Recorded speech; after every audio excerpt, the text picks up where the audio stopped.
Hi hello friends, എല്ലാ കൂട്ടുകാർക്കും പുതിയൊരു റിവ്യൂയിലേക്ക് സ്വാഗതം.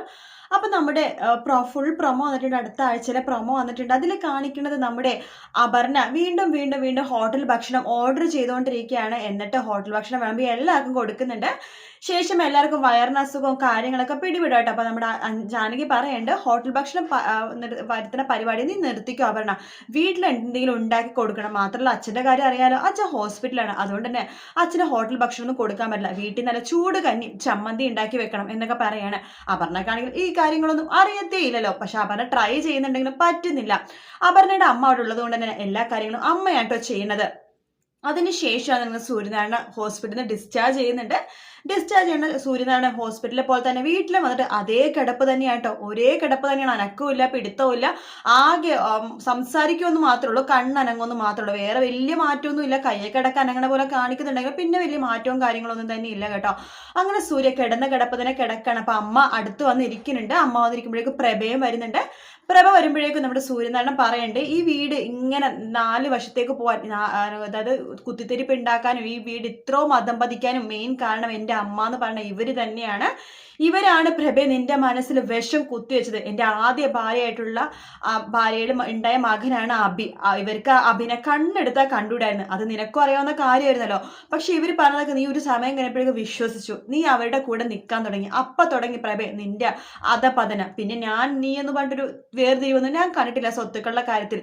എൻ്റെ സ്വത്തെന്ന് ഞാൻ ഉദ്ദേശിക്കുന്നത് എൻ്റെ സ്വത്ത് മാത്രമാണ്. അത് നീ നമ്മുടെ സ്വത്ത് എന്നൊക്കെ നമ്മൾ പറയുമെങ്കിലും എൻ്റെ സ്വത്ത് തന്നെയല്ലേ.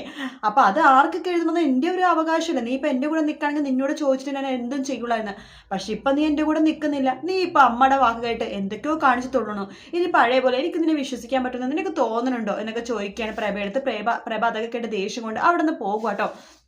ആ സമയത്ത് അമ്മ പറയുന്നുണ്ട്, എടാ സൂര്യ നീ ചെയ്ത നല്ല വലിയ തെറ്റായിപ്പോയി. എല്ലാം കൂടി ആ അഭിക്കും ജാനകിക്കും എന്തിനാണ് കൊടുത്തത്? എവിടെന്നോ വലിഞ്ഞു കയറി വന്ന അവളും ഇപ്പൊ ഈ വീട്ടിലെ റാണീനെ പോലെയാ കഴിയണത്. ജോലി മുഴുവൻ അപർണ മോളെ കൊണ്ടാ ചെയ്യിപ്പിക്കണത് എന്ന് പറയുമ്പോൾ ചെയ്യട്ടെ, അവൾ ഈ വീട്ടിലെ മരുമകൾ തന്നെയല്ലേ. മുമ്പ് ഈ വീട്ടിലെ ജോലികൾ ചെയ്തുകൊണ്ടിരുന്നത് അമ്മ ഉണ്ടായിരുന്ന സമയത്ത് ജോലികൾ ചെയ്തുകൊണ്ടിരുന്നത് എൻ്റെ ഭാര്യ പ്രഭയായിരുന്നു. അത് കഴിഞ്ഞിട്ട് അഭി കല്യാണം കഴിച്ചപ്പോൾ ജാനകി വന്നു. പിന്നെ ജാനകിയും പ്രഭയും കൂട്ടാണ് ജോലിയെല്ലാം ചെയ്യുന്നുണ്ടായിരുന്നത്. പിന്നെ അത് കഴിഞ്ഞിട്ട് പിന്നെ വീണ്ടും 2 മരുമക്കൾ കൂടി വന്നു. അപ്പൊ ജാനകി ഒറ്റയ്ക്ക് ജോലി ചെയ്യാൻ പറ്റുമോ? അവൾക്ക് ബാക്കി കാര്യങ്ങളൊക്കെ നോക്കണം. എൻ്റെ കാര്യങ്ങളൊക്കെ ഹോസ്പിറ്റലിൽ നിന്നിട്ട് എല്ലാം ചെയ്യേണ്ടായിരുന്നു ജാനകിയും അഭിയും കൂടിയിട്ടാണ്. അപ്പോൾ ബാക്കിയുള്ള മരുമക്കളും മക്കളൊക്കെ വേണം അടുക്കളയിൽ കയറി ചിലപ്പോൾ പാചകം ചെയ്യുന്നൊക്കെ വേണ്ടി വരും. അതൊക്കെ ചെയ്യണം എന്ന് പറയണം. എന്നാലും അപർണ ഇത്ര വലിയ വീട്ടിൽ നിന്ന് വന്നതല്ലേടാ. അതുകൊണ്ട് ജാനകി അനാഥാലയത്തിൽ നിന്ന് വന്നുകൊണ്ടാണ് അമ്മ ഇങ്ങനത്തെ വർത്താനം പറയണത്. അമ്മ ഒരേ പന്തല് 2 പേർക്ക് ഭക്ഷണം വെവ്വേറെ വിളമ്പല്ലേ അമ്മേ എന്നൊക്കെ പറയാണ്. നിന്റെ അടുത്ത് പറഞ്ഞിട്ട് ഒരു കാര്യമില്ല. നിനക്ക് എപ്പോഴും നിന്റെ ആദ്യ ഭാര്യനും അതിനുണ്ടായ ആ അഭി എന്ന് പറഞ്ഞ കുരുത്തം കെട്ടവനെ മാത്രമേ ഇഷ്ടമുള്ളൂ എന്ന് പറഞ്ഞിട്ട് അവിടെ നിന്ന് നമ്മുടെ അമ്മ പോകുവാട്ടോ. അതിനുശേഷം നമ്മുടെ സൂര്യനാരായണൻ അതേ കിടപ്പ് തന്നെ കിടക്കാണ്. പ്രഭയാണെങ്കിൽ സൂര്യ അടുത്ത് മിണ്ടുന്നില്ല. സൂര്യ എന്താവശ്യം വെള്ളം ചോദിച്ച് വിളിച്ചാൽ പോലും പ്രഭ മൈൻഡ് ചെയ്യ പോലും ഇല്ല കേട്ടോ. വെള്ളം ചോദിച്ച് വിളിച്ചാൽ ഒരു ഗ്ലാസ് വെള്ളം എടുത്തോളം മര്യാദ പോലും പ്രഭ കാണിക്കുന്നില്ല. അങ്ങനെ ഈ ഒരു ഭാഗം കൊണ്ട് തന്നെ പ്രഭേനെ കൂടുതൽ വെറുപ്പിച്ചിരിക്കുകയാണ്. ശേഷമാണെന്നുണ്ടെങ്കിൽ നമ്മുടെ സൂര്യക്കും അതുപോലെ സൂര്യ വീട്ടിലേക്ക് എത്തിയില്ല. അപ്പൊ അച്ഛനും കുടുംബത്തിനും വേണ്ടി നല്ലൊരു പൂജ ചെയ്യാന്ന് ജാനകി തീരുമാനിക്കുകയാണ്. അങ്ങനെ ജാനകിയും അഭിയും കൂടി പൂജ ചെയ്യാൻ വേണ്ടി പോകുന്നു. അപ്പൊ പൂജാരി പറയുന്നുണ്ട്, ആരാണ് ഇങ്ങനെ സർവൈശ്വര്യ പൂജ ചെയ്യാൻ വേണ്ടി വന്നതെന്ന് ചോദിക്കുമ്പോൾ ജാനകി പറയുന്നുണ്ട്, ഞാനാണ് തിരുമേനി വന്നതെന്ന് പറയുമ്പോൾ എന്നാ ഇവിടെ ഇരുന്നോളൂ എന്ന് പറയാണ്.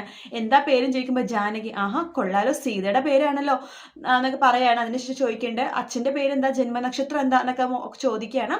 ആ സമയത്ത് നമ്മുടെ ജാനകിക്ക് അറിയില്ലല്ലോ എപ്പോഴാണ് ജനിച്ചതും ജാനകിയുടെ സ്റ്റാർ എന്താണെന്നും ജാനകിയുടെ ജനന തീയതി എന്താണെന്നും തന്നെ ജാനകിക്ക് അറിയില്ല.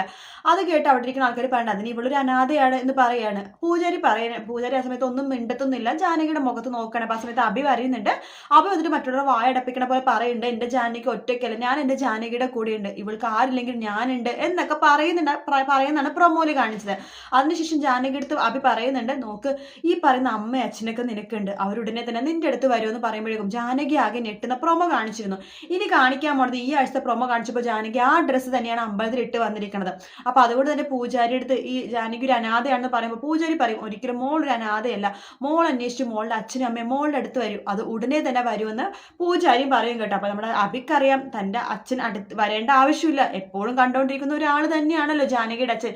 പക്ഷെ അത് ജാനകിയുടെ അടുത്ത് പറയാൻ പറ്റാത്ത അവസ്ഥയാണ്. ജാനകിയുടെ അടുത്ത് താൻ എന്തെങ്കിലും ഒളിക്കുന്നുണ്ടെങ്കിൽ അത് ജാനകിയുടെ അച്ഛനെ കുറിച്ചുള്ള ആ മഹാരഹസ്യം മാത്രമാണ്. പക്ഷെ അമ്മ ആരാണെന്ന് നമ്മുടെ അഭിക്കൊന്നും അറിയില്ല. അത് നമ്മുടെ സൂര്യനാരായണൻ അറിയില്ല കേട്ടോ. തമ്പിയുടെ മോളാണ് എന്ന് മാത്രമുള്ള കാര്യങ്ങൾ അറിയുള്ളൂ. അമ്മ ഇങ്ങനത്തെ ഒരു പെണ്ണായിട്ട് ബന്ധം ഉണ്ടായിരുന്നു എന്ന രീതിയിൽ അറിയാന്നല്ലാണ്ട് അവരിപ്പോൾ എവിടെയാണെന്നോ എന്താണെന്നോ തന്നെ ആർക്കും തന്നെ അറിയില്ല. അപ്പൊ അഭി എപ്പോഴും മനസ്സിൽ വിചാരിക്കണം ഇങ്ങനെയാണ്, ജാനകി ഒരു അനാഥയാണെന്ന് എപ്പോഴെപ്പോഴും അമ്മൂമ്മ കുത്തി കുത്തി പറയുമല്ലോ. അപർണയും ഇടയ്ക്കിടയ്ക്ക് പറയാറുണ്ട്. ആ സമയത്തെല്ലാം അപർണയുടെ മുഖത്ത് നോക്കി സൂര്യക്കും അഭിക്കും തിരിച്ചു പറയണമെന്നുണ്ട്, നിന്റെ അച്ഛൻ തന്നെയാടി നമ്മുടെ ജാനകിയുടെ അച്ഛനും എന്നുള്ള സത്യം പറയണമെന്നുണ്ട്. പക്ഷെ അത് പറഞ്ഞു കഴിഞ്ഞാൽ ജാനകി തകർന്നു പോകുമെന്ന് അറിയാവുന്നത് കൊണ്ട് തന്നെയാണ് ആരും പറയാത്തില്ല. തമ്പിയുടെ കുടുംബജീവിതം തകരുമെന്ന് പേടിച്ചിട്ടൊന്നല്ല. ജാനകിക്ക് ഒട്ടും ആക്സെപ്റ്റ് ചെയ്യാൻ പറ്റാത്ത ഒരു അച്ഛൻ തന്നെയാണ് തമ്പി. ജാനകിയുടെ പറഞ്ഞ ജാനകിയുടെ അവസ്ഥ എന്താകും, അവരാകെ തകർന്നു പോകും എന്ന് വിചാരിച്ചിട്ടാണ് അവരാരും ഇപ്പൊ സത്യം പറയാത്തത്. പക്ഷെ ഇങ്ങനെ കുറച്ച് ദിവസം കൂടി ഇതുപോലെ അപർണ അഹങ്കാരവും കാണിച്ച് ജാനകിന് ഇപ്പോഴും വേലക്കാരത്തെയും അനാഥയൊക്കെയാണ് രീതിയിൽ പറയുകയാണെങ്കിൽ തീർച്ചയായിട്ടും ഈ സത്യങ്ങളൊക്കെ തന്നെ പറയാൻ വേണ്ടി സൂര്യയും അഭിയും തീരുമാനിക്കുകയാണ്. അങ്ങനെ അവർ പറയാതെ തന്നെ ജാനകി സത്യങ്ങൾ അറിയണം. അതിനുവേണ്ടി പല കാര്യങ്ങളും സൂര്യ പറയുന്നുണ്ട്. അതായത് സൂര്യ പറഞ്ഞ കാര്യങ്ങൾ ശരിക്കും ശ്രദ്ധിച്ചു കഴിഞ്ഞാൽ ജാനകിക്ക് തന്നെ സത്യങ്ങൾ മനസ്സിലാക്കാം. ഹോസ്പിറ്റലിൽ കിടക്കുന്ന സമയത്ത് എത്ര പ്രാവശ്യം സൂര്യ പറഞ്ഞിട്ടുണ്ട് എല്ലാവരുടെ മുമ്പ് വെച്ചിട്ട് അപർണ വീട്ടിൽ അതായത് മരുമകളായിട്ട് വരാനുള്ള കാരണം ജാനകിയാണ്. ജാനകി അവളെ അമ്പലത്തിൽ വെച്ച് കണ്ട് ഇഷ്ടപ്പെട്ടിട്ട് കൊണ്ടിട്ട് പിന്നെ നമ്മൾ എന്റെയും തമ്പിയുടെ ശത്രുത മാറാൻ വേണ്ടിയിട്ടാണ് അപർണയുടെയും അജയുടെയും വിവാഹം ഉറപ്പിച്ചതെന്ന് അവൾ പറയുന്നു. അത് നിങ്ങളെല്ലാവരും വിശ്വസിച്ചും ചെയ്തു, നിങ്ങളെല്ലാവരും ആ സമ്മതിച്ചു, അവളും അതന്നെ വിശ്വസിച്ചത്. പക്ഷെ ഞാൻ അതുകൊണ്ട് മാത്രമല്ല അപർണയെ മരുമകളാക്കാൻ വേണ്ടി തീരുമാനിച്ചത്, അത് ജാനകിക്ക് വേണ്ടിയിട്ടാണ്. ജാനകി ഒരു സമയത്ത് സന്തോഷിക്കും അവൾ അപർണ വീട്ടിലുള്ളത് കൊണ്ടിട്ട്. അതുകൊണ്ട് മാത്രം ജാനകിയുടെ നാളത്തെ സന്തോഷം മുന്നിൽ കണ്ടതുകൊണ്ടിട്ടാണ് ഞാൻ അവളെ നിർത്തിയത്. പിന്നെ അപർണ ഇത്രമാത്രം തെറ്റ് ചെയ്യുന്നുണ്ട്, എന്നിട്ടും ക്ഷമയോടുകൂടി അവൾ അവിടെ നിർത്തിക്കുന്ന കാരണം ജാനകിയുടെ അനിയത്തി ആയതുകൊണ്ട് മാത്രമാണ്. അതൊക്കെ സൂര്യയുടെ ഉള്ളിലുണ്ട് കേട്ടോ. അത് ഇടയ്ക്കിടയ്ക്ക് സൂര്യ പറയുന്നുണ്ട്. പക്ഷെ മറ്റുള്ളവർക്ക് ആർക്കും മനസ്സിലാക്കാൻ പറ്റില്ലെങ്കിലും അബിക്ക് മനസ്സിലാക്കാൻ വന്നിട്ട് പറ്റുന്നുണ്ട്. അപ്പൊ ഇടയ്ക്കിടയ്ക്ക് നമ്മുടെ അച്ഛൻ സൂര്യ ഇതുപോലെ തന്നെ ഇടയ്ക്കിടയ്ക്ക് ഓരോരോ കാര്യങ്ങളിങ്ങനെ പറയുന്നുണ്ടെങ്കിലും അതൊന്നും തന്നെ ജാനകിക്ക് മനസ്സിലാക്കാൻ പറ്റുന്നില്ല, അപർണക്കും മനസ്സിലാക്കാൻ പറ്റുന്നില്ല. പക്ഷെ നാളൊരു സമയത്ത് തമ്പിയുടെ ഈ ഒരു അവിഹിതത്തിന്റെ കഥ പുറത്തു വരും കേട്ടോ. എപ്പോഴും സൂര്യയുടെ അവിഹിതത്തിന്റെ കഥ മാത്രം പുറത്തു നിന്നിട്ട് കാര്യമില്ലല്ലോ. ഇടയ്ക്കിടയ്ക്ക് തമ്പിയുടെ അവിഹിതത്തിന്റെ കഥ പുറത്തു വരണമല്ലോ. അയാൾ നല്ല മാന്യനായിട്ട് ഭാര്യയുടെ കൂടെ സുഖമായിട്ട് ജീവിക്കല്ലേ.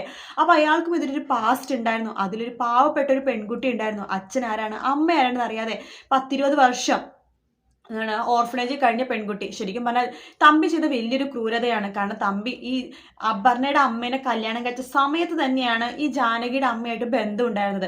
അതുകൊണ്ട് ഈ അപർണയും ജാനകിക്കും ഒരേ പ്രായമാണ്. അതേം തന്നെ മനസ്സിലാക്കാം. തമ്പി ഒരിക്കലും നല്ല ആളൊന്നുമല്ല. കാരണം തമ്പി ഈ അപർണയുടെ അമ്മേനെ കല്യാണം കഴിക്കുന്ന മുമ്പ് പരിശുദ്ധൻ അങ്ങനത്തെ സംഭവമൊന്നുമല്ല. ചതിച്ചിട്ടാണ് തമ്പി ഇയാളെ പെണ്ണെ കല്യാണം കഴിച്ചത്. അങ്ങനത്തെ സെറ്റപ്പ് ഒന്നും അല്ല കേട്ടോ.